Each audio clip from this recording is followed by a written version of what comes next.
अभूतपूर्व मुख्यमंत्री के लिए मैं चाहूंगा सभी तालियों की गड़गड़ाहट से अभिनंदन करेंगे, स्वागत करेंगे। श्री मनोहर लाल जी, यद्यपि ये आज का आयोजन पंजाबी समाज की ओर से हुआ है, लेकिन आपको यहां पर 36 के 36 बिरादरियों का प्रतिनिधित्व मिलेगा। हर जाति, हर वर्ग से यहां पर आपको हमारा समाज का कोई ना कोई सदस्य मिलेगा। आज के इस मौके पर मन गदगद हो गया जब मुझे आपके पीए का फोन आया कि श्रीमान मनोहर लाल जी ने आपकी प्रार्थना को स्वीकार कर लिया और पंजाबी समुदाय के लोगों को सुनने के लिए और उनकी बात कहने के लिए हमारे बीच में होंगे, जिसके फलस्वरूप आज का ये दिन, यद्यपि मेरी श्रीमती जी कहने लगी जी आज तो हमारी शादी की सालगिरह है, तो मैंने कहा संतों का आशीर्वाद मिल जाए तो आगे का जो जीवन है वो काफी सुखमय रहेगा। तो मैं अपनी श्रीमती जी का भी धन्यवाद करता हूं, जिन्होंने मुझे आज के इस कार्यक्रम के लिए समय समाज को देने के लिए मुझे आज्ञा प्रदान करी। वादन जी सब ठीक ठाक रहे, वडेरा आशीर्वाद मिलता रहे और सारे बुजुर्ग बैठे थे सारे खब्बे पासे और सारे गणमान्य व्यक्ति बैठे सज्जे पासे। अगर एक खुशन तो जीवन भी खुशी खुशे हिमस्ते सारे ने धन्यवाद, सारे ने आशीर्वाद देते। मैं कुछ एक मुद्दे मनोहर लाल जी आपके संज्ञान में लाना चाहूंगा। हमारा समाज, हमारे पास शब्दों की कमी है शब्दकोश के अंदर की, क्योंकि भारतीय जनता पार्टी ने ना केवल 5 वर्ष पूर्व इस बार भी पंजाबी समाज के साथ जो इतना बढ़िया हमें आपने, उन्होंने पिछले बार 2 सीटें दी थी पंजाबियों को और भारतीय जनता पार्टी ने पिछले बार 9 सीटें दी थी। इस बार 11 पंजाबी समुदाय के सीटें दी और एक हमारे सरदार भाइयों को, हमारे जीपी सिंह जी बैठे हैं कि वो भी हमारे भाई हैं। इस बारी 12 भारतीय जनता पार्टी ने और उन्होंने कितनी दी? 6। अब एक पार्टी की मानसिकता आप जान सकते हो कि जो पंजाबी समुदाय, हम कहते हैं हम 18 से 20% हैं हरियाणा के अंदर, और ये हम सिद्ध भी करके दिखाएंगे बहुत जल्दी। सरकार तो जनगणना करेगी, हमारा संगठन भी इसकी जनगणना करेगा।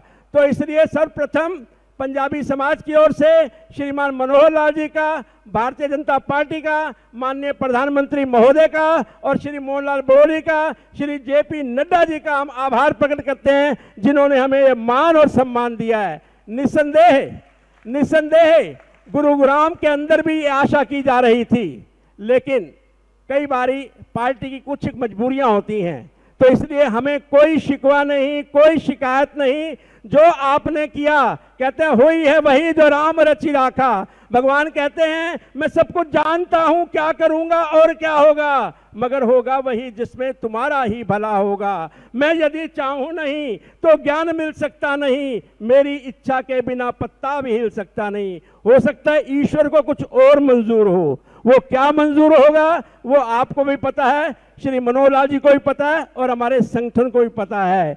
विभाजन विभीषिका, माननीय प्रधानमंत्री महोदय का जितना भी हम धन्यवाद करें उतना कम है। निरंतर कांग्रेस ने कितने वर्ष तक राज किया, कभी हमारे परिवार के बारे, हमारे समाज के बारे में कभी नहीं सोचा। धन्य है प्रधानमंत्री महोदय जिन्होंने लाल किला की प्राचीर से घोषणा की कि हर वर्ष 14 अगस्त को विभाजन विभीषिका स्मृति दिवस आयोजित किया जाएगा। मैं भाग्यशाली हूं कि मुझे संगठन ने, श्री मनीष ग्रोवर जो पूर्व मंत्री हैं, आज विधायक का चुनाव लड़ रहे हैं रोहतक से, विधायक बनना उनका निश्चित है। उनके साथ मिलकर 22 के 22 जिलों के अंदर मैंने विभाजन विभीषिका के ऊपर संगोष्ठियां की, जिसके फलस्वरूप जो पंजाबी समुदाय उधर झुका हुआ था कांग्रेस की तरफ, आज मैं गारंटी के साथ कह सकता हूं कि वो समाज आज भाजपा की ओर है, क्योंकि इतिहास को दबाया गया। आज के युवा को बताया गया कि यदि आपको इतिहास नहीं पता, आपके पूर्वजों बुजुर्गों दादा दादी के साथ क्या बीता है, तो इसका मतलब है कि हमारा भविष्य उज्जवल नहीं है। तो विभाजन विभीषिका के लिए भी मैं आपको आभार प्रकट करना चाहूंगा। एक प्रस्ताव हमने पूरे 65 पंजाबी बिरादरियां हरियाणा की एक संगठन बनाया है, उसका नाम है विभाजन विभीषिका कल्याण समूह। मैं आप सबको सूचित करना चाहूंगा, उस संगठन के आधार पर, पूरे हरियाणा के आधार पर हमने एक पत्र दिया था भाजपा को कि हमारे लिए पंजाबी समाज के लिए एक अलग से कल्याण बोर्ड की गठन किया जाए।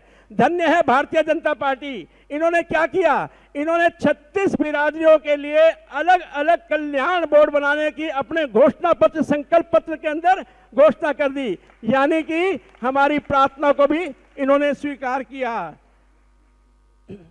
मैं आप लोगों की सूचना के लिए सबसे प्रार्थना करूंगा, आप एक एक व्यक्ति, एक एक इंस्टीट्यूशन है, आप संस्थान हैं, यदि आप ये 20 जो हमारे पॉइंट हैं संकल्प पत्र के, उन्हें आप पढ़ लें और उनका अध्ययन कर लें, उसके बाद आपको किसी भी व्यक्ति को जब बात करेंगे आप बड़े आत्मविश्वास के साथ भारतीय जनता पार्टी की नीयत बता पाएंगे।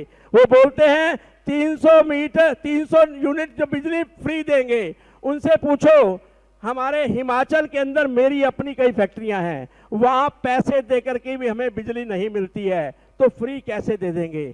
आज उनके पास तनख्वाह देने के लिए पैसे नहीं है। युवा के रोजगार के लिए माननीय मनोहर लाल जी, मैं कितना आपका आभार प्रकट करूं, आपने IMT लेवल के 10 यूनिट लगाने की 10 शहरों में जो घोषणा की है, 50,000 लोग नौजवानों को रोजगार एक शहर के अंदर मिलेगा।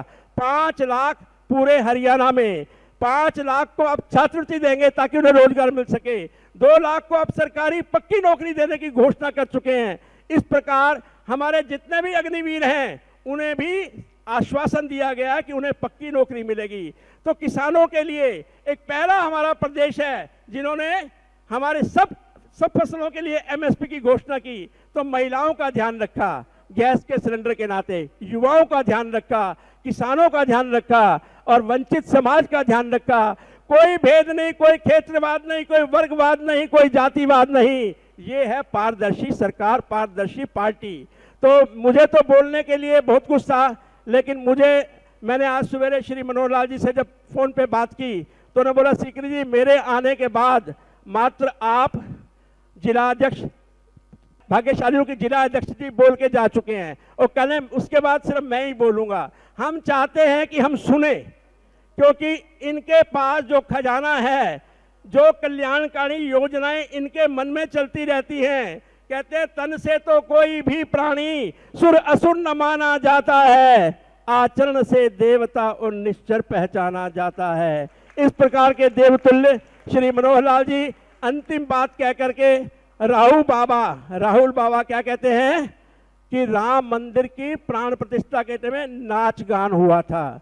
उसको बोलो कि जाके ग्रंथों को पढ़ो, शास्त्रों को पढ़ो, वेदों को पढ़ो, उपनिषद को पढ़ो, पुराणों को पढ़ो, नीतियों को पढ़ो, उसमें पता चलेगा कि प्राण प्रतिष्ठा की क्या परिभाषा है। उन्होंने हमारे धर्म का, हमारी आध्यात्मिक विधि का मजाक उठाया है। वो कहते हैं जी वहां पर क्यों नहीं गए, क्योंकि मैं 3 बार राम जी के दर्शन करके आया हूं। तो हमारी राम के अंदर आस्था है। राम रमयति, राम नाम सुंदर करतारी, संशय विहग उड़ावनहारी, राम कथा के तेई अधिकारी, जिनके सत्संगत अति प्यारी। तो उस राम को हम नमन करते हैं और हमारी आस्था भारतीय जनता पार्टी में, यहाँ बैठा जनमानस यही सिद्ध करता है कि पंजाबी समाज, पंजाबी समुदाय टोटली भाजपा के साथ था, भाजपा के साथ है और भविष्य में भी भाजपा के साथ रहेगा। अगर आप मेरी बात से सहमत है तो खड़े होकर के अपने अपने स्थान पे तालियों की गड़गड़ाहट से इतनी ध्वनि आए कि मनोहर लाल जी के कानों में ध्वनि जाए कि भारतीय जनता पार्टी है, भारतीय पार्टी जिंदाबाद है, हम भाजपा के साथ हैं, भाजपा विजय होगी और हमारी सरकार भी बनेगी।